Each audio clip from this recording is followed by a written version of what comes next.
घर में शादी की वजह से सब जमा थे। मैं सारा दिन काम करके इतनी थक गई कि एक खाली कमरे में जाकर बेखबरी में सो गई। मेरी आंख मामी की चीखों से खुली तो वो मुझे बालों से पकड़कर सबके सामने घसीट रही थी और कह रही थी ये लड़की रात भर उस मर्द के कमरे में थी।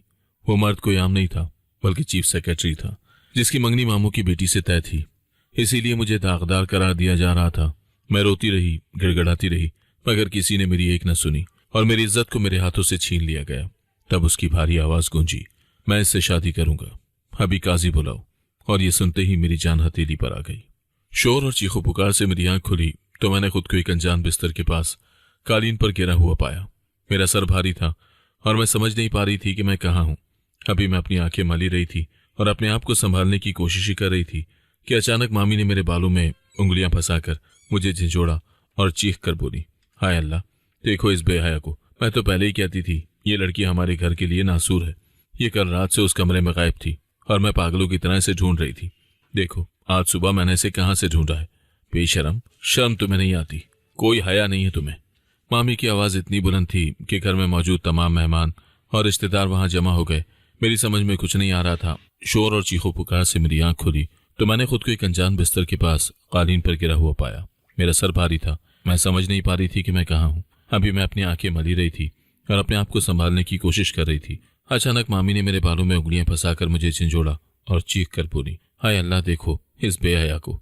मैं तो पहले ही कहती थी ये लड़की हमारे घर के लिए नासूर है। ये कल रात से उस कमरे में गायब थी और मैं पागलों की तरह इसे ढूंढ रही थी। देखो आज सुबह मैंने इसे कहाँ से ढूंढा है।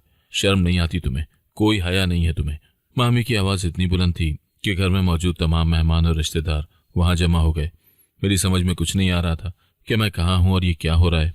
मैंने चारों तरफ नजर दौड़ाई तो देखा ये कोई गेस्ट रूम था। ये वही कमरा था जहां मैं कल रात पानी रखने आई थी। लेकिन मैं यहाँ फर्श पर कैसे सो गई मुझे कुछ याद नहीं आ रहा था। तभी मेरी नजर सामने खड़े उस शख्स पर पड़ी जो तौलिया हाथ में लिए वॉशरूम से निकल रहा था।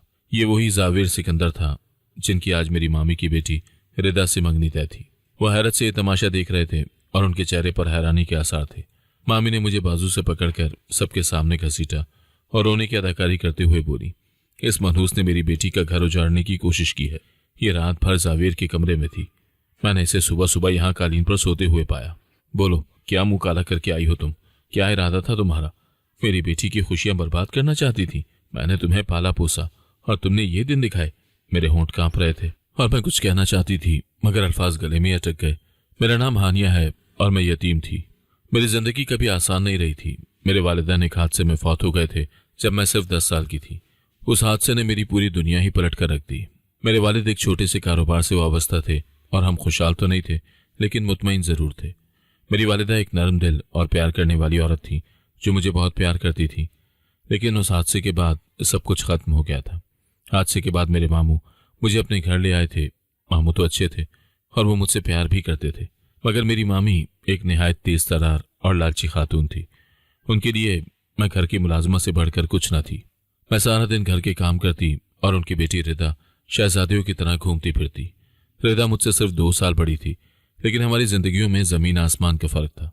मैंने ग्रेजुएशन कर रखी थी लेकिन मामी ने मुझे आगे पढ़ने नहीं दिया था। जब मैंने आगे तालीम की ख्वाहिश जाहिर की तो मामी ने कहा था, इतना पढ़ लिया है बहुत है, अब घर के काम करो और अपने मामू का बोझ हल्का करो। हमने तुम्हें पाला है, अब तुम्हारी बारी है कि तुम कुछ करो। मैं अपनी किस्मत पर साबिर थी और सोचती थी कि शायद मेरी जिंदगी ऐसे ही कटेगी। मामू कभी कभी मेरी तरफदारी करते तो मामी घर सर पर उठा लेती। इसीलिए मैंने खामोश रहना ही सीख लिया था। मेरे वालिदैन ने मेरे लिए जो कुछ छोड़ा था वो मामी ने रिदा की तालीम और शादी की तैयारियों में खर्च कर दिया था। घर में बहुत चहल पहल थी क्योंकि रिदा की बात शहर के बहुत बड़े बिजनेसमैन टाइकून और चीफ सेक्रेटरी जावेर सिकंदर से तय हुई थी। ये रिश्ता मामी की बहुत बड़ी कामयाबी थी और वो इस पर बहुत फख्र कर रही थी। जावेर सिकंदर बहुत अमीर और बाअसर शख्सियत के मालिक थे। उनका नाम शहर में बहुत मशहूर था और लोग उनकी इज्जत करते थे। मामी फूले नहीं समा रही थी कि उनकी बेटी इतने बड़े घर में जा रही है। वो सबको बता रही थी कि देखा हमारी रिदा की किस्मत कितनी अच्छी है, इतना बड़ा रिश्ता आया है। जावेर साहब इतने बड़े आदमी हैं और हमारी बेटी को पसंद किया है। तकरीब में शिरकत के लिए जावेर अपनी फैमिली के साथ दूसरे शहर से आए थे और हमारे घर के बालाई हिस्से में वाक़े गेस्ट रूम्स में क़याम पजीर थे। मामी ने घर का सारा काम मुझ पर डाल रखा था। पिछले 3 दिन से मैं मुसलसल काम कर रही थी और थकावट से मेरा बुरा हाल था। मेरी आंखों में नींद के डोरे तैर रहे थे मगर मामी का हुक्म था कि मेहमानों की खातिरदारी में कोई कमी नहीं आनी चाहिए। उन्होंने कहा था, हानिया, यह हमारी इज्जत का मामला है, अगर कोई कमी रह गई तो तुम्हें मालूम है ना कि मैं क्या करूंगी, इसीलिए होश में रहो और अच्छे से काम करो। रात काफी हो चुकी थी, मेहमान अपने कमरों में जा चुके थे। मैं किचन समेटकर सोने ही वाली थी कि मामी मेरे पास आई और सख्त लहजे में बोली, हानिया, अभी सोना नहीं है, ऊपर जावेर साहब के कमरे में जाओ, वहां टेबल पर पानी की बोतलें और तौलिए रख कर आओ और देखना कोई आवाज ना हो, वो आराम कर रहे होंगे। दरवाजा आहिस्ता से खोलना और चुपके से काम करके आ जाना। मैंने मामी से कहा कि मैं बहुत थक गई हूँ, सुबह रख दूंगी, मेरे पांव दर्द कर रहे हैं और आंखें बंद हो जा रही हैं। लेकिन मामी ने गुस्से से मेरी तरफ देखा और मुझे डांट दिया, खबरदार जो जबान चलाई, अभी जाओ और काम खत्म करके ही नीचे आना। मैं नहीं चाहती कि सुबह वो कहें कि हमने पानी मांगा था लेकिन नहीं मिला। यह हमारी इज्जत का सवाल है। अगर तुमने मेरी बात नहीं मानी तो फिर देख लेना। मैं बोझल कदमों के साथ पानी की ट्रे और तौलिए लेकर ऊपर की मंजिल की तरफ चल पड़ी। जावेर साहब का कमरा नीम तारीख था, शायद वो सो चुके थे या कमरे में नहीं थे। मैंने आहिस्तगी से दरवाजा खोला और दबे पांव अंदर दाखिल हुई। कमरे में एसी की ठंडक थी और बहुत सुकून था। मैंने पानी की बोतलें साइड टेबल पर रखी और तौलिया सोफे पर रखने लगी।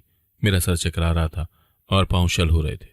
मैंने सोचा बस 1 मिनट के लिए कालीन पर बैठकर सांस बहाल कर लूं, फिर नीचे जाऊंगी। मैं सोफे की ओर में कालीन पर ही बैठ गई। ठंडक और सुकून की वजह से मुझे कब गहरी नींद ने अपनी आगोश में ले लिया, मुझे पता ही नहीं चला। मेरी किस्मत वहीं उसी कालीन पर सो गई थी और एक नया तूफान मेरे जागने का मुंतजर था। अब मैं सबके सामने मुजरिम बनी खड़ी थी। दरअसल बैठी थी फर्श पर। मामी मुझे मुसलसल कोस रही थी और उनका गुस्सा आसमान को छू रहा था। वो बार बार मेरे बालों को झटका दे रही थी और चीख रही थी, देखो, सब देखो, इस लड़की ने क्या किया है। मैंने इसे पाला पोसा और इसने मेरी बेटी की जिंदगी बर्बाद कर दी। ये रात भर एक गैर मर्द के कमरे में रही। अब बताओ कौन इससे शादी करेगा, कौन ले जाएगा इसे। मैंने इस पर एतमाद किया और इसने ये क्या किया, इसने हमारी नाक कटवा दी। रिदा रो रो कर कह रही थी कि इस लड़की ने मेरे होने वाले शौहर को फंसाने की कोशिश की है। मैंने इस पर इतना एतमाद किया था, मैंने इसे अपनी बहन समझा और इसने ये क्या किया। अम्मी देखे ना, इसने मेरी जिंदगी बर्बाद कर दी। अब जावेर साहब मुझसे शादी नहीं करेंगे, अब कौन मुझसे शादी करेगा, लोग क्या कहेंगे। वो अपने आंसू पोंछ रही थी और बनावटी तरीके से रो रही थी। मामू सर झुकाए खड़े थे और उनका चेहरा पीला पड़ गया था। वो कुछ बोलना चाहते थे लेकिन शायद हिम्मत ही नहीं कर पा रहे थे। उन्होंने एक बार मेरी तरफ देखा तो मैंने उनकी आंखों में दर्द देखा, लेकिन वो मामी के गुस्से के सामने कुछ नहीं बोल सकते थे। जावेर साहब खामोशी से ये सब देख रहे थे। उनके चेहरे पर बला की संजीदगी थी और वो बहुत गौर से तमाम हालात का जायजा ले रहे थे। उनकी आंखें कभी मामी पर जाती तो कभी मुझ पर, लेकिन उनके चेहरे से कुछ पता नहीं चल रहा था कि वो क्या सोच रहे हैं। मामी ने चीख कर कहा, अब ये लड़की इस घर में नहीं रहेगी, इसने हमारी इज्जत खाक में मिला दी है, एक गैर मर्द के कमरे में रात गुजारी है। अब कौन इससे शादी करेगा, ये तो दागदार हो गई है, इसका कोई ठिकाना नहीं रहा। मैं इसे घर से निकाल दूंगी, अब ये यहाँ नहीं रहेगी। मैं रोते हुए मामी के पाँव में गिर गई और कसमें खाने लगी कि मामी मेरा यकीन करें, मैं सिर्फ काम से आई थी। आप ही ने तो मुझे भेजा था कि पानी की बोतलें और तौलिए रख कर आओ। मैंने वही काम किया और वापस जाने वाली थी, लेकिन मुझे नहीं पता कि मैं कब सो गई। मैं बहुत थकी हुई थी। खुदा के लिए मुझ पर इतना बड़ा बहतान ना लगाएं। मैंने कुछ नहीं किया।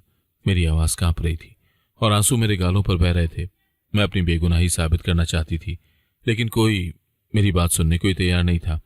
मगर मामी ने मुझे एक जोरदार थप्पड़ रसीद किया और बोली, चुप कर बेशरम, अब और झूठ बोलेगी, तेरी असलियत सबके सामने आ गई है। हमने तुझे पाला पोसा और तूने ये दिन दिखाए। मैं हमेशा कहती थी यतीम लड़कियां काबिल एतमाद नहीं होती, लेकिन मेरे शौहर ने मेरी एक न सुनी। आज देख लो उसका नतीजा। थप्पड़ इतना जोरदार था कि मेरे मुंह से खून आ गया, लेकिन मैंने कुछ नहीं कहा। मैं बस रोती रही और मिन्नतें करती रही। मेरे आंसुओं का किसी पर असर नहीं हो रहा था। रिश्तेदार आपस में सरगोशियां कर रहे थे। कोई कह रहा था, देखा मैंने कहा था ना, यतीम लड़कियों पर एतमाद नहीं करना चाहिए, इनकी कोई तरबियत नहीं होती। कोई कह रहा था, इसने अमीर लड़का देखकर जाल फेंका है, चालाक लड़की है। बिल्कुल, पता नहीं कितनी रात से ये सब प्लान कर रही थी। कोई कह रहा था, अब इससे कौन शादी करेगा, दागदार हो गई है, इसका तो कोई ठिकाना ही नहीं रहा। कोई कह रहा था, बेचारे इनके घर वालों ने इतना किया और ये लड़की इतनी नमक हराम निकली। मेरी रूह तक कांप रही थी कि अब मेरा क्या होगा। मैंने अपने इर्द गिर्द देखा तो हर चेहरे पर नफरत और शक था। कोई भी मेरी बात सुनने को तैयार नहीं था। तभी अचानक जावेर साहब की गरजदार आवाज गूंजी, बस करें, बहुत हो गया तमाशा। उनकी आवाज में इतनी ताकत थी कि सब खामोश हो गए। उन्होंने आगे बढ़कर मामी का हाथ मेरे बाजू से झटका और बोले, आप लोगों को एक मासूम लड़की पर कीचड़ उछालते हुए शर्म नहीं आती? उनके लहजे में गुस्सा था और उनकी आंखों में एक अजीब सी चमक थी। मामी हक्का बक्का रह गईं और बोली, बेटा तुम नहीं जानते, ये बहुत चालाक है। इसने जानबूझकर ये सब किया है ताकि तुम्हारा और रिदा का रिश्ता टूट जाए। ये शुरू से ही हसद करती है रिदा से। मैं जानती थी ये कोई ना कोई गड़बड़ करेगी। जावेर साहब ने एक गहरी नजर मुझ पर डाली जो फर्श पर बैठी लरज रही थी और मेरे चेहरे पर खून लगा हुआ था। मेरे बाल बिखरे हुए थे और मेरी आंखों से आंसू बह रहे थे। फिर उन्होंने मामी की आंखों में आंखें डालकर कहा, अगर ये रात भर मेरे कमरे में थी तो इसकी इज्जत पर हर्फ आने का जिम्मेदार भी मैं हूं। अगर माशरे की नजर में ये दागदार हो गई है तो इस दाग को धोने का तरीका भी मैं जानता हूं। मैं अभी और इसी वक्त हानिया से निकाह करूंगा। ये सुनते ही जैसे कमरे में सन्नाटा छा गया। मामी का मुंह खुले का खुला रह गया। रिदा ने चीख मारी और मामू हैरत से जावेर को देखने लगे। मुझे लगा मैं कोई ख्वाब देख रही हूं। वो शख्स जो चीफ सेक्रेटरी था, जो इतना बड़ा बिजनेस टाइकून था, वो मुझ जैसी मामूली लड़की से निकाह की बात कर रहा था। मैं यकीन नहीं कर पा रही थी कि ये सच है या मैं कोई ख्वाब देख रही हूं। मेरा दिल तेजी से धड़क रहा था और मेरे हाथ कांप रहे थे। मामी ने बहुत शोर मचाया कि ये नहीं हो सकता। रिदा तुमसे मोहब्बत करती है। तुमने हमारी बेटी से मंगनी का वादा किया है। तुम उस वादे को तोड़ नहीं सकते। ये लड़की चालाक है। इसने ये सब जानबूझकर किया है। तुम इसके जाल में फंस रहे हो। देखो बेटा, ये तुम्हारे लिए सही नहीं है। ये लड़की तुम्हारे मकाम के लायक नहीं है। ये तो हमारे घर में नौकरानी की तरह रहती थी। मगर जावेर अपने फैसले पर अटल थे। उन्होंने बहुत संजीदगी से कहा, मैंने जो फैसला कर लिया है वो हतमी है। उन्होंने साफ कह दिया कि अगर हानिया से निकाह नहीं हुआ तो वो रिदा से भी शादी नहीं करेंगे और अभी वापस चले जाएंगे। उनकी आवाज में इतनी सख्ती थी कि सब खामोश हो गए। रिदा रो रो कर कह रही थी, नहीं अम्मी, ये नहीं हो सकता। मैंने अपनी सारी जिंदगी के ख्वाब देखे थे। मैंने सोचा था कि मैं इनसे शादी करूंगी। ये हानिया ने मेरी जिंदगी बर्बाद कर दी। मैं इसे कभी माफ नहीं करूंगी। लेकिन जावेर ने रिदा की तरफ देखा भी नहीं। वो सिर्फ अपने फैसले पर कायम थे और किसी की बात सुनने को तैयार नहीं थे। मामी ने बहुत कोशिश की कि उनका जहन बदल दें, लेकिन जावेर ने साफ इनकार कर दिया। उन्होंने कहा कि अगर आप लोग मेरे फैसले से इत्तेफाक नहीं करते तो मैं अभी यहां से चला जाता हूं और फिर कभी वापस नहीं आऊंगा। मैं हर किसी के सामने अपनी बात रखने आया हूं और मैं इसी पर कायम हूं। अगर ये लड़की मेरे कमरे में रात गुजार कर दागदार हो गई है तो इसकी जिम्मेदारी मुझ पर भी आयद होती है। मैं एक जिम्मेदार शख्स हूं और मैं इस जिम्मेदारी से भाग नहीं सकता। खानदान की बदनामी के डर से और जावेर के रोब की वजह से मामू ने मामी को खामोश करवा दिया। उन्होंने कहा, चुप हो जाओ। अगर जावेर साहब ने फैसला कर लिया है तो फिर ऐसे ही होगा। हम इनकी मर्जी के खिलाफ नहीं जा सकते। अगर इन्होंने अपना फैसला बदला तो फिर हमारी सारी इज्जत खाक में मिल जाएगी। लोग क्या कहेंगे कि हमारे घर में क्या हुआ था। उन्होंने शादी से इनकार कर दिया। मामी ने बहुत एहतजाज किया, लेकिन मामू ने उनको बहुत सख्ती से कहा कि अब बस करो, मैंने फैसला कर लिया है। हमें जावेर साहब की बात माननी होगी वरना हमारी बदनामी होगी। मौलवी साहब को बुलाया गया और वहीं ड्राइंग रूम में मेरा निकाह जावेर सिकंदर से हो गया। मैं एक पत्थर की मूरत की तरह बैठी थी। मुझे समझ नहीं आ रहा था कि ये मेरी खुशकिस्मती है या कोई नई आजमाइश। जब मौलवी साहब ने मुझसे कबूल है पूछा तो मैंने बहुत आहिस्ता से हाँ कहा। मेरी आवाज बिल्कुल नहीं निकल रही थी। मेरे होंठ कांप रहे थे और मैं अभी तक यकीन नहीं कर पा रही थी कि ये सब सच है। मैंने जावेर की तरफ देखा तो वो बहुत संजीदा थे। उनके चेहरे पर कोई खुशी नहीं थी, लेकिन कोई गुस्सा भी नहीं था। बस एक अजीब सी संजीदगी थी जो मैं समझ नहीं पा रही थी। निकाह की रस्म मुकम्मल हुई और मैं सरकारी तौर पर जावेर सिकंदर की बीवी बन गई। मैंने कभी नहीं सोचा था कि मेरी शादी इस तरह होगी, बगैर किसी खुशी के, बगैर किसी रौनक के, बगैर किसी जश्न के, सिर्फ मजबूरी में। रिदा अपने कमरे में जाकर रोती रही। मामी का चेहरा गुस्से से सुर्ख था और वो मुझे ऐसे देख रही थी जैसे मैं उनकी सबसे बड़ी दुश्मन हूं। रिश्तेदार आपस में सरगोशियां कर रहे थे कि ये कैसा अजीब मामला है। कोई कह रहा था जावेर साहब ने बहुत अच्छा किया है, लड़की की इज्जत बचा ली। कोई कह रहा था पता नहीं क्या हुआ है, ये सब कुछ बहुत अजीब है। इन्होंने मंगनी के बजाय निकाह कर लिया। निकाह के बाद जावेर ने अपनी वालिदा से कहा कि हम आज ही वापस जाएंगे। उनकी वालिदा ने कुछ नहीं कहा, सिर्फ मेरी तरफ देखा और हल्का सा मुस्कुरा दी। मैं उनकी मुस्कुराहट में कोई नफरत नहीं देख सकती थी। शायद वो समझ गई थी कि मैं बेगुनाह हूं। जावेर ने मामू से कहा, हानिया का सामान तैयार करवा दें, हम 1 घंटे में निकलेंगे। मामू ने सर हिला दिया और मुझे अपने कमरे में जाने का इशारा किया। रुखसती के वक्त मामी ने मेरे कान में जहर घोला और बोली, याद रखना हानिया, तुमने मेरी बेटी का हक मारा है। जावेर तुमसे कभी मोहब्बत नहीं करेगा। वो सिर्फ मजबूरी में तुम्हें लेकर जा रहा है। उसकी जिंदगी में तुम सिर्फ एक बोझ होगी। तुम देख लेना, वो तुम्हें कभी अपनी बीवी की तरह इज्जत नहीं देगा। तुम्हारी जिंदगी जहन्नुम बन जाएगी और ये सब तुम्हारे अपने कर्मों का नतीजा होगा। तुमने मेरी बेटी की खुशियां छीन ली। अल्लाह तुम्हें कभी माफ नहीं करेगा। मामी की बातें मेरे दिल में नश्तर की तरह चुभ रही थी। मैं खामोशी से जावेर के साथ उनकी गाड़ी में बैठ गई। मेरे पास सिर्फ एक छोटा सा बैग था जिसमें मेरी चंद पुरानी चीजें थी। मेरे पास ज्यादा कुछ नहीं था, कोई जेवर नहीं था, कोई खास कपड़े नहीं थे, बस मेरी चंद किताबें और कुछ पुराने कपड़े थे।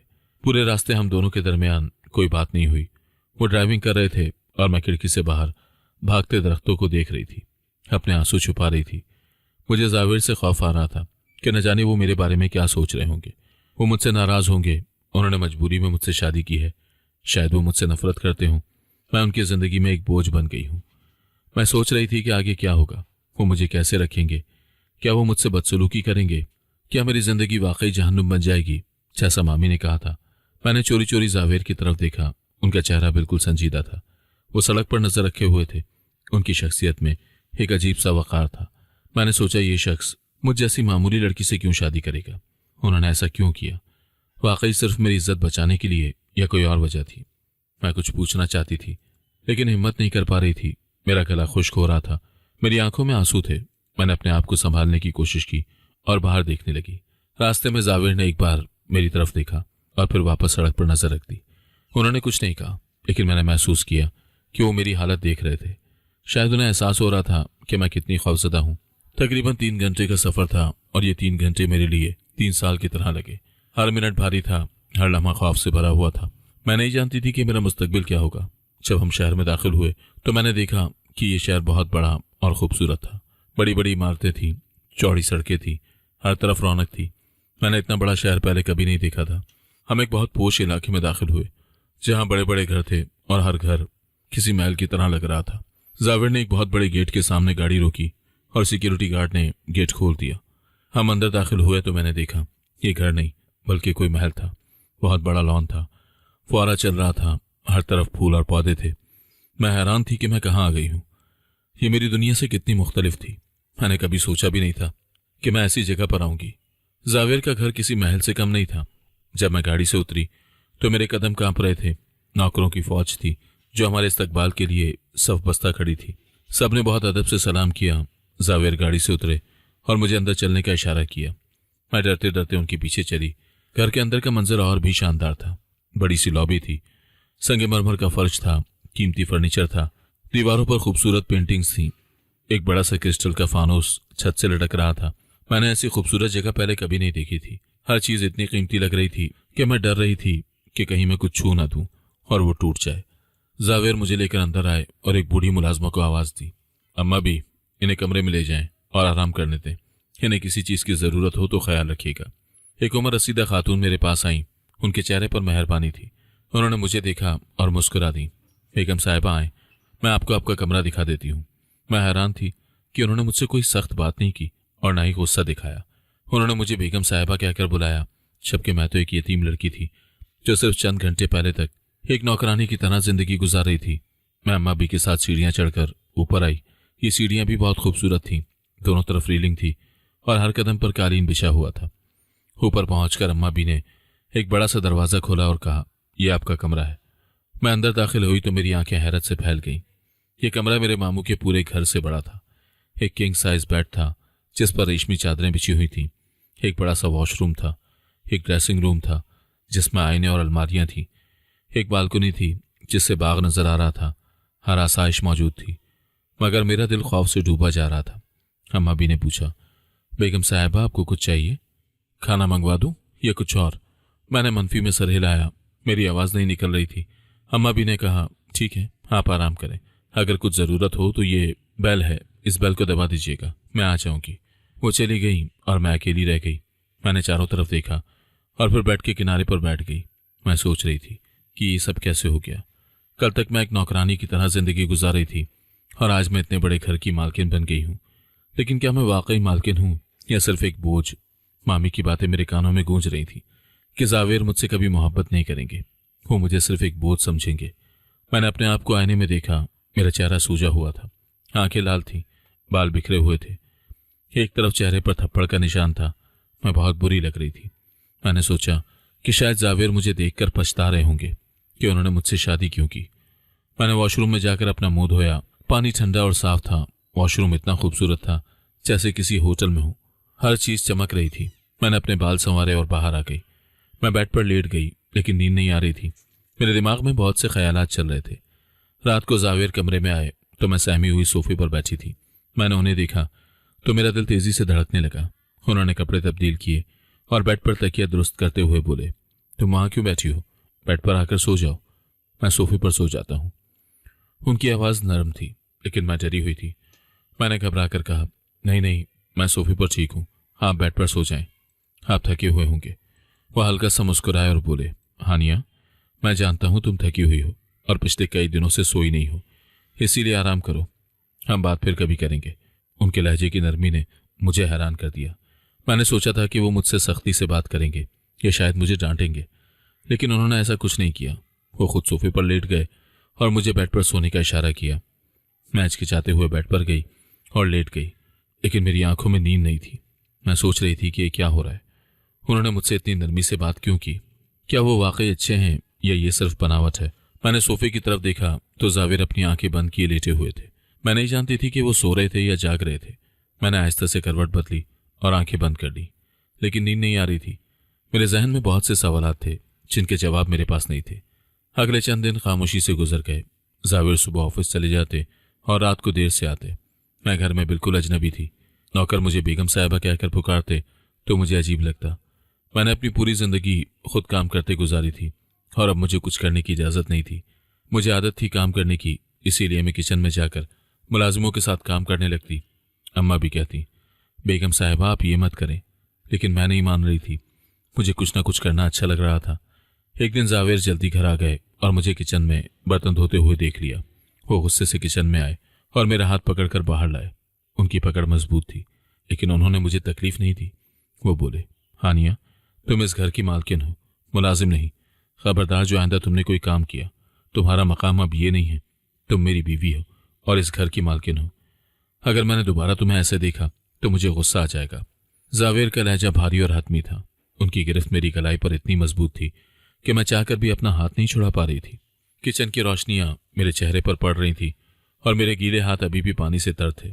मुलाजमाएं जो अभी तक मेरे साथ हंस बोलकर काम कर रही थी, अब सहम कर एक कोने में खड़ी, सर झुकाए खड़ी थी, जैसे उनसे कोई बहुत बड़ी खता सरजद हो गई हो।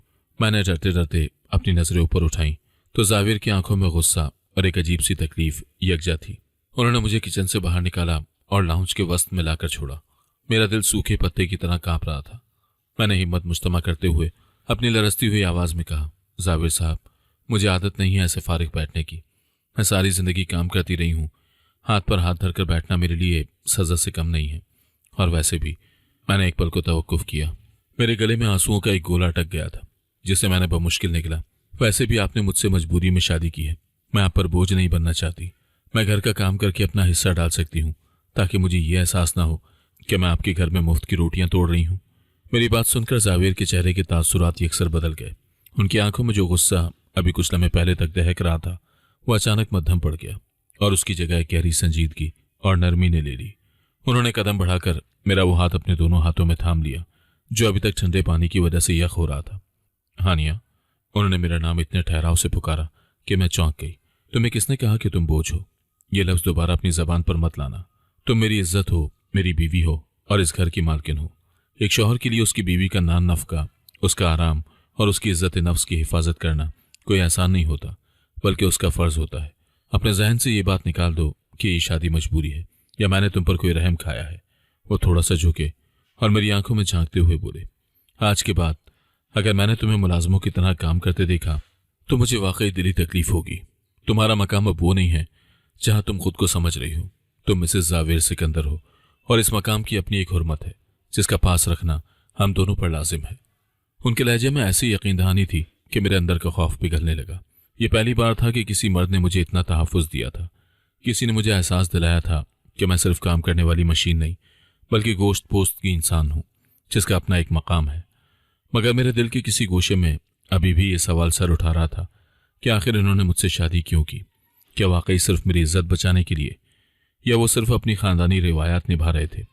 मैंने फिलहाल इन सवालों को दिल में दबा लिया और खामोशी से सर झुका दिया।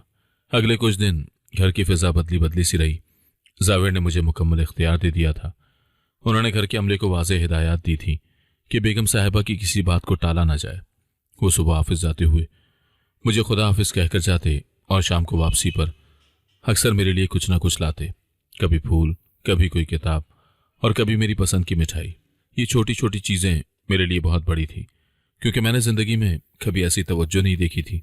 मगर मेरे दिल का डर अभी पूरी तरह ख़त्म नहीं हुआ था। मुझे हर वक्त लगता था कि ये ख्वाब टूट जाएगा और मैं दोबारा उसी कालीन पर गिरी हुई मिलूंगी। फिर वो दिन आया जिसका मुझे डर था। इतवार की दोपहर थी। जावेर घर पर ही थे और अपने स्टडी रूम में कुछ काम कर रहे थे। अचानक गेट पर गाड़ी के हॉर्न की आवाज़ आई। मुलाजिम ने आकर बताया कि मेरी मामी और रिदा आई हैं। मेरा खून खुश्क हो गया। वो लोग यहाँ क्यों आई थी? क्या अभी भी उन्हें सुकून नहीं मिला था? मैंने कांपते हाथों से दुपट्टा दुरुस्त किया और ड्राइंग रूम की तरफ बढ़ी। वो दोनों सोफे पर विराजमान थी और घर की शानो शौकत देखकर उनकी आंखें फटी की फटी रह गई थी। मामी की नज़रों में हसद के शोले नाच रहे थे और रिदा का चेहरा जालिस होने की वजह से तमतमा रहा था। मुझे देखते ही मामी के चेहरे पर एक जहरीली मुस्कुराहट उभरी। अरे हानिया, बड़ी रानी बनकर बैठी हो यहाँ। हम तो समझ रहे थे कि जावेर ने तुम्हें सर्वेंट क्वार्टर में जगह दी होगी, मामी ने तंज़िया अंदाज में कहा। मैं खामोश रही और नजरें झुकाकर बैठ गई। थोड़ी देर के बाद जावेर भी वहां आ गए। उन्होंने रस्मी अलैक सलैक की और मामी के सामने वाले सोफे पर बैठ गए। मामी ने मौका गनीमत जाना और अपने असल मकसद की तरफ आई। बेटा जावेर, हम दरअसल तुम्हें समझाने आए थे। उस दिन गुस्से और जज्बात में आकर तुमने फैसला तो कर लिया, लेकिन अब ठंडे दिमाग से सोचो, मामी ने हमदर्दी का नाटक करते हुए कहा। तुमने रहम खाकर इस यतीम से शादी तो कर ली, मगर देखना ये तुम्हारे मयार की नहीं है। कहाँ तुम शहर के इतने बड़े चीफ सेक्रेटरी और बिजनेसमैन, और कहाँ ये 2 कौड़ी की लड़की। ये तो हमारे घर की नौकरानी थी। इसे तो बात करने की भी तमीज नहीं है, ना उठने बैठने का सलीका है। तुम इसे किसी पार्टी में साथ लेकर जाओगे तो लोग क्या कहेंगे? रिदा ने भी लुकमा दिया। हाँ जावेर, अम्मी सही कह रही हैं। ये लड़की तो इंग्लिश का एक लफ्ज नहीं बोल सकती। आपकी सोसाइटी में ये बिल्कुल मिसफिट है। आप चाहें तो अब भी अपने फैसले पर गौर कर सकते हैं। मैं अब भी आपका इंतजार। वो जुमला अधूरा छोड़कर शर्माने की अदाकारी करने लगी। मैं उस वक्त किचन से मेहमानों के लिए चाय की ट्रॉली लेकर आ रही थी। मामी और रिदा के अल्फाज मेरे कानों में पिघले हुए शीशे की तरह उतर रहे थे। मेरे कदम वहीं दहलीज पर जम गए। मेरे हाथ कांपने लगे और चीनी के बर्तन आपस में टकराकर हल्की सी आवाज पैदा करने लगे। मेरे आंसू बेख्तियार गालों पर बहने लगे। मुझे लगा कि अब जावेर भी उनकी बातों में आ जाएंगे। वो सोचेंगे कि वाकई मैंने जल्दबाजी कर ली। ये अनपढ़ और मामूली लड़की मेरे किस काम की? मुझे अपनी तस्दील का यकीन हो चला था। लेकिन फिर कमरे में जावेर की आवाज़ गूंजी। ये आवाज़ ना तो ऊंची थी और ना ही गुस्सीले अंदाज में थी, मगर उसमें इतनी काट और सरतमहरी थी कि जैसे कमरे का दर्जा हरारत मनफी में चला गया हो। बस, जावेर ने हाथ के इशारे से उन्हें रोका। उन्होंने मेज पर रखा चाय का खाली कप साइड किया और सीधे मामी की आंखों में देखा। मामी जान, आप बहुत बड़ी गलतफहमी का शिकार हैं। जावेर ने एक एक लफ्ज चबा कर अदा किया। हानिया मेरे मयार से कम नहीं, बल्कि अगर सच पूछें तो बहुत ज्यादा है। आप लोगों की नज़र में मयार शायद बैंक बैलेंस, बड़ी गाड़ियों और मॉडर्न कपड़ों का नाम है, मगर मेरी डिक्शनरी में मयार किरदार से बनता है, शराफत से बनता है, हया से बनता है। मामी का मुंह खुली का खुला रह गया, जैसे किसी ने उनके मुंह पर तमाचा मार दिया हो। जावेर रुके नहीं, उन्होंने अपनी बात जारी रखी। और जहां तक बात नौकरानी होने की है, तो वो हानिया की कमजोरी नहीं थी, बल्कि वो आपके ज़र्फ की कमी थी। आपकी कमीनी खसलत थी कि आपने अपनी सगी यतीम भांजी को, जो आपके घर की जिम्मेदारी थी, उसे नौकरानी बनाकर रखा। मैंने इन चंद दिनों में हानिया में वो सलीका, तहजीब और वो सब्र देखा है जो आजकल की नाम नेहाद मॉडर्न और अमीर लड़कियों में ढूंढने से भी नहीं मिलता। आपकी बेटी के पास शायद डिग्रियां होंगी, मगर हानिया के पास तरबियत है जो ऐसे किसी भी महफिल में मुमताज बनाती है। रिदा शर्मिंदगी और गुस्से से सुर्ख हो रही थी, मगर जावेर के रोब के सामने उनकी जबान गंग हो चुकी थी। आप मेहमान हैं, चाय पिएं और शौक से जाएं। जावेर ने हतमी फैसला सुनाया। मगर मेरी बीवी के बारे में एक भी गलत लफ्ज मैं दोबारा बर्दाश्त नहीं करूंगा। वो अब जावेर सिकंदर की इज्जत है और अपनी इज्जत पर उंगली उठाने वाले की उंगली तोड़ना मैं खूब जानता हूं। मैं दरवाजे के पीछे खड़ी ये सब सुनकर दंग रह गई थी। मेरे वहमो गुमान में भी नहीं था कि वो मेरा इतना बड़ा दिफा करेंगे। उन्होंने मुझे सिर्फ बीवी नहीं कहा था, अपनी इज्जत कहा था। मेरे आंसू अब भी बह रहे थे, मगर ये तस्दील के नहीं और तशक्कुर के आंसू थे। मैंने जल्दी से आंसू पूंछे और ट्रॉली लेकर अंदर दाखिल हुई। मामी और रिदा की नजरें मुझ पर पड़ी तो वो नजरें चुराने लगी। चाय पीकर वो दोनों बिना कोई मजीद बात किए वहां से रुखसत हो गई। उनका गुरूर खाक में मिल चुका था और उनकी सारी साजिशें उनके अपने गले का तौक बन गई थी। उस रात घर में बहुत सुकून था। मामी के जाने के बाद मेरे दिल से एक बहुत बड़ा बोझ उतर गया था। रात के खाने के बाद जावेर अपनी आदत के मुताबिक बालकनी में खड़े कॉफी पी रहे थे। ठंडी हवा चल रही थी और आसमान पर तारे चमक रहे थे। मैंने हिम्मत की और उनके पास जा खड़ी हुई। आपने, मेरी आवाज थोड़ी लरज रही थी, आपने सबके सामने मेरा दिफा क्यों किया? हालांकि आप जानते हैं कि वो कुछ बातें सच कह रही थी। मैं तो वाकई एक मामूली सी लड़की हूं। मेरे पास ना दुनियावी तालीम ज्यादा है और ना ही दौलत। आपको मुझ पर शर्मिंदगी नहीं हुई? जावेर ने कॉफी का मग रेलिंग पर रखा और मेरी तरफ मुड़े। चांदनी में उनका चेहरा बहुत पुरसुकून लग रहा था। वो मेरे करीब आए और मेरी आंखों में आंखें डालकर बोले, हानिया, अब मैं तुम्हें वो सच बताता हूं जो तुम नहीं जानती, और शायद मैंने अब तक तुम्हें बताना मुनासिब नहीं समझा था। मेरा दिल जोर से धड़कने लगा। क्या राज था? उस रात जावेर ने यादों के दरीचे खोले। जब तुम मेरे कमरे में पानी रखने आई थी, मैं वॉशरूम में नहीं था। मैं बालकनी के कोने में अंधेरे में खड़ा फोन सुन रहा था। तुमने मुझे नहीं देखा, लेकिन मैं तुम्हें देख रहा था। मैंने देखा था तुम किस तरह थकन से निढाल थी। तुम्हारे पैर लड़खड़ा रहे थे। तुम सोफे की ओट में सिर्फ एक लम्हे को सुस्ताने के लिए बैठी थी और तुम्हें नींद आ गई। मैं हैरत से उन्हें देख रही थी। तो उन्हें सब पता था। मैं तुम्हें उठाने ही वाला था। मैं अंदर आने के लिए मुड़ा ही था कि मैंने देखा तुम्हारी मामी चुपके से दबे पांव कमरे के दरवाजे तक आई। उन्होंने अंदर झांका तो तुम्हें सोते हुए देखा और उनके चेहरे पर एक शैतानी मुस्कुराहट आ गई। उन्होंने बाहर से दरवाजा आहिस्ता से बंद किया और उसे लॉक कर दिया। मेरी आंखें फटी की फटी रह गई। मुझे यकीन नहीं आ रहा था कि मामी मेरे साथ इतना बड़ा जुल्म कर सकती हैं। वो मुझे बदनाम करने के लिए इतनी निचली सतह पर गिर सकती हैं। वो चाहती थी कि सुबह हंगामा हो तो तुम बदनाम हो जाओ और रिदा का रास्ता साफ हो जाए। जावेर की आवाज में नफरत थी।